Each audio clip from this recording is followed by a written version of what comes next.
ya tenemos datos de cuánta gente le afectó.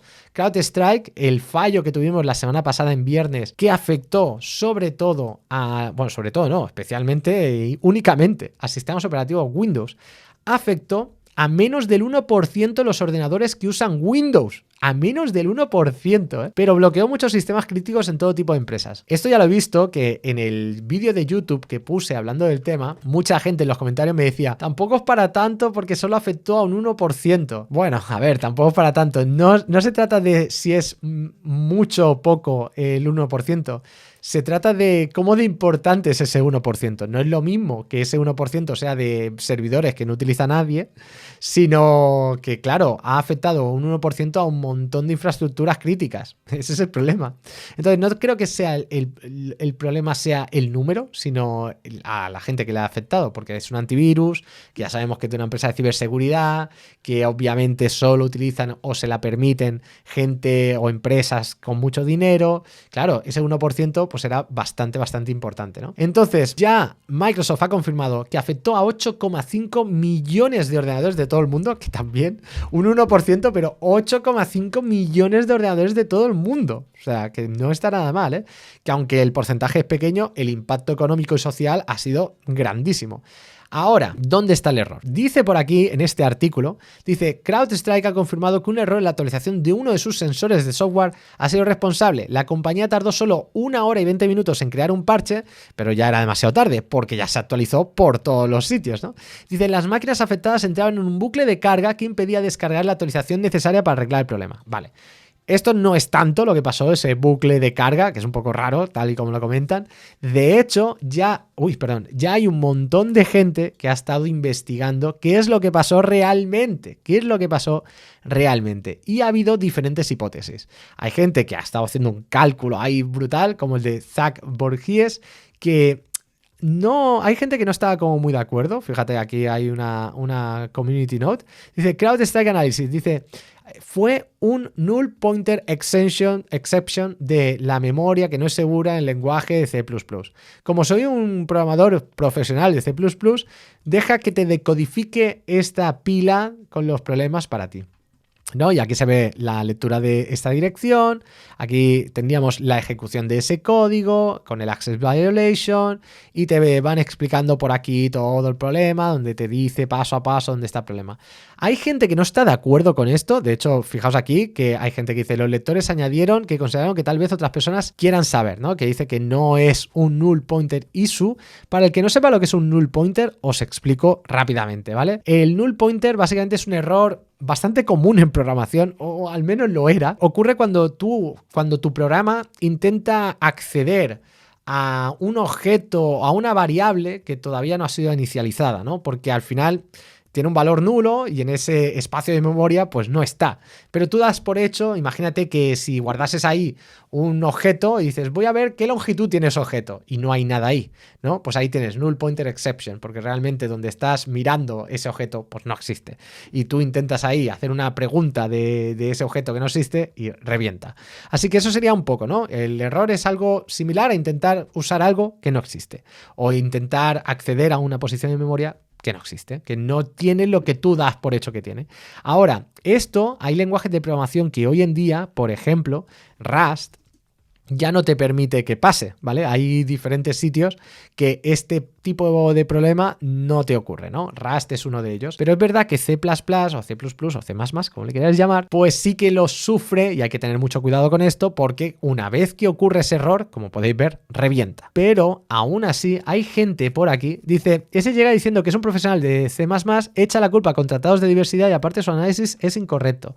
Sí, el tema es que mucha gente dice que su análisis no es correcto. De hecho, la propia gente de Crowdfire también lo dice, ¿no? Aquí, por ejemplo, Tavis dice, es raro que este tweet tiene más de 25.000 retweets, el autor suena como que sabe lo que está diciendo, utiliza un montón de jerga, hexadecimales y tal, pero hay muchas banderitas rojas, porque una vez que te pones a mirar aquí, pues resulta que no es tan verdad como dice, ¿no? Se puede analizar y él considera, según él, dice que no ese es el problema, que el problema puede ser similar, ¿no? Que puede ser que haya sido una configuración mal iniciada, un valor que no está bien, un bucle que al final acceda a un sitio que no debería, algunas cosas así. Y dice que puede ser que no tenga absolutamente nada que ver con un null pointer. Al final, el oficial, ¿vale? Porque ya os digo, no todo el mundo está de acuerdo. El oficial... En la dependencia de gobierno donde trabajo no nos afectó porque usamos computadoras con Windows 95 que ya ni siquiera se pueden conectar a internet ni do not like it, Isa. Ay, qué bueno. Windows 95, claro. Es que no os pasa esto, pero os pasa otras cosas diferentes, ¿no? Bueno, entonces, la gente de CrowdStrike, no Crowdfire, CrowdStrike, ha hecho un artículo oficial, digamos, para decir cuál es el problema, ¿no? Aquí dice cuál fue el impacto, que los clientes que están utilizando Falcon Sensor, que es esa parte del antivirus, para detectar, pues, por posibles ataques, que alguien se haya conectado y todo esto, que estuvo 1 hora y media solo, y que al final afectaba Windows 7.11 hacia adelante, que descargaron la actualización y estos son los que tuvieron el problema, que no afectaba a MacOS ni afectaba a Linux, ¿vale? Y aquí dice esto, ¿no? Que el Configuration File Primer dice que el error viene de que tienen unos archivos que se llaman Channel File, que son los que tienen como que detectan los protocolos de comunicación entre procesos, ¿no? Y tienen un mecanismo de protección para decir, oye, todos los que tengan esta protección tienen que pasar por aquí para revisar. Dice, no son archivos del kernel driver, o sea, no son drivers del kernel, que esto es una cosa que pensábamos todos justamente porque eran archivos .sys en la carpeta drivers. Entonces, dijimos, un archivo .sys, carpeta drivers, ya está, driver del kernel, no sé qué, por eso ha petado, pero resulta que no. Resulta que no es, ¿veis? Que lo pone aquí, no son kernel drivers, lo dicen ellos. El channel file 291 es como controla Falcon para evaluar los name pipe execution, que es el sistema para conectar procesos en Windows, ¿vale? Un sistema de comunicación interna que tiene los procesos en Windows. Y entonces así es como miran si ha habido algún tipo de ataque interno y todo esto, ¿no?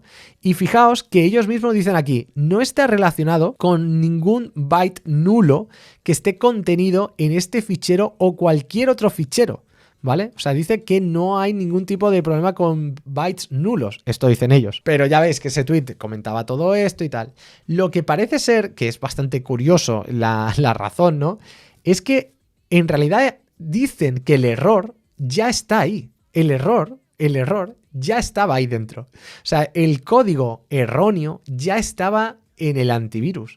El problema es que este nuevo channel file es el que, digamos que sacaba a relucir el error que ya estaba directamente en el código. O sea, es como una nueva, pongamos que era como una nueva base de datos, como más información para el antivirus. Y al añadir esa nueva información, o sea, no código, sino al añadir más información, lo que pasaba es que venía a sacar el error que estaba ocurriendo. Por eso, al borrar el fichero, que al final no deja de ser como nueva información que está utilizando el sensor, al borrar ese fichero ya ignoraba ese fichero y ya no había ningún problema. Pero es que el código seguía estando ahí. Exacto, estaba la bomba sin activar. Bastante curioso, o sea, fijaos cómo a veces, por eso os acordáis que mucha gente decía, pero ¿cómo este error no ha salido en los tests y tal? Pues es que seguramente este error nunca salió porque lleva mucho tiempo ahí y pasó todas las pruebas internas, porque hace tiempo el código con el error, con el bug, ya estaba. O sea, que al final fue por culpa de una base de datos. O sea, que todo fue culpa de QA. Bueno, si lo quieres entender así, yo creo que aún así hay que tener en cuenta una cosa muy importante. Nosotros como programadores deberíamos ser responsables del código que lanzamos a producción. Entonces, echarle la culpa a que alguien nos revise nuestro trabajo y si llega a producción y tal, habla muy mal de ti. O sea, habla muy mal de ti como programador pensar que, bueno, yo hago cualquier cosa y que la arregle, o sea, que me avise el QA si está mal. Bueno, pues, tiene bichos eso. Tiene bichos. Pero bueno, el tema, que ahí tenéis la causa, están investigando todavía más, porque ya os digo yo que esto es el error, lleva mucho tiempo ahí. Que culpemos al QA, he dicho justamente lo contrario, ¿eh? Pero bueno, ahí tenéis la razón. Hay un montón de artículos que hablan de esto, pero lo más interesante, ¿qué ha pasado con CrowdStrike y sus acciones? Pues han caído. 13,66 solo el día de hoy. En los últimos 5 días, un 30%. Un 30%, claro, porque fue fin de semana, pero el viernes y el lunes han perdido un tercio de su valor. Un tercio de su valor es una pasada, ¿eh? Estamos hablando de muchos millones de euros, así que... Y mira que tenía hasta ahora, aquí lo podéis ver, como las finanzas, fijaos, ingresos netos. Este año habían subido sus ingresos un 8.600%. Tenían un margen de beneficio que había subido un 6.500%. O sea, que tenía muy buenas perspectivas de crecimiento. Yo creo que si se recuperan de esta, que yo entiendo que se recuperarán, si tienen tan buenas finanzas, es difícil que no vuelvan a pillar unos buenos números. Lo malo es que no sabemos hasta qué punto va a bajar esto. Y es que hoy solo ha bajado un 13%, pero imaginaos cosas que todavía ahora tendrán que llegar a acuerdos con empresas por las caídas, cómo va a estar compensando a un montón de empresas, productos, gobiernos, van a tener que renegociar un montón de contratos y ahí es donde puede estar el problema, ¿no? También habla mal de los administradores de sistemas de esas empresas que sufrieron el error. Ya lo hablamos, pero a ver, no creo que sea de quien peor habla, las cosas como son. La confianza, ¿cómo la podemos medir, Midu? Porque debieron perder bastante. A ver, esto es una buena forma de medir la confianza.